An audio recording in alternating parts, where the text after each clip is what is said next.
महाराज जी के आज के विशेषांक में रक्षा सूत्र परिवार के सभी सदस्यों का हार्दिक स्वागत है।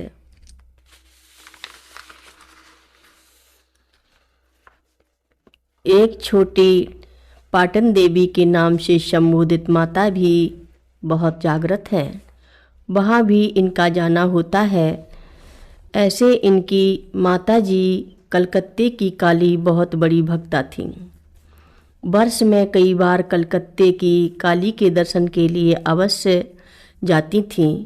यह महिला भी कलकत्ते की काली की भक्ता है, समय निकालकर अवश्य उनके यहाँ जाती हैं। स्पष्ट है कि पारिवारिक संस्कार भी काम कर रहा है। इनकी माँ ने घर में ही मंदिर बना रखा है जिसमें भगवान शिव और उनके परिवार की स्थापना हुई है। इनकी माता शिव की बहुत बड़ी उपासका थीं। मरते समय भी उनके मुख से ओम नमः शिवाय ही निकला।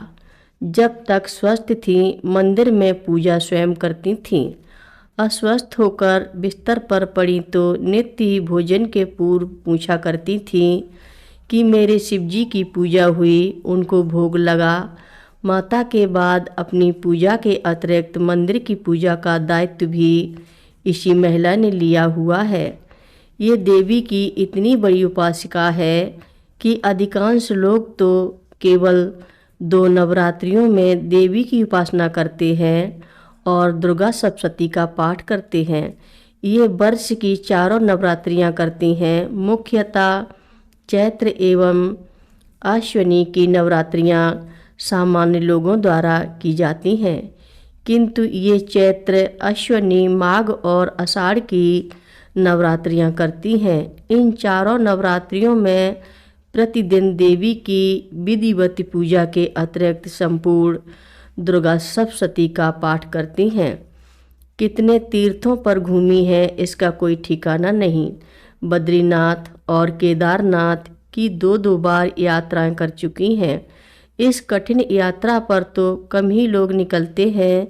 2 बार इस धाम पर पहुंचना किसी बड़े पुण्योदय के कारण ही संभव हो सकता है।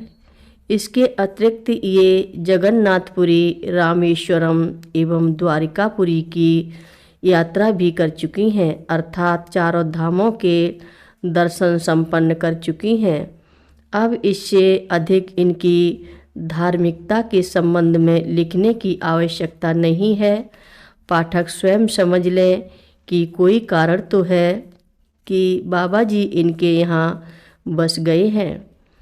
यह बात भी उल्लेखनीय है कि यद्यपि इनका अपना परिवार नहीं है, किंतु स्वयं बाल कृष्ण कई रूपों में इनके यहाँ पुत्र के रूप में विराजमान हैं। इनके नामकरण भी हो चुके हैं। एक का नाम है गोविंद, दूसरे का नाम है गोपाल, तीसरे का नाम मुरलीधर, चौथे का नाम वल्लभ, 5वें का नाम माखन चोर।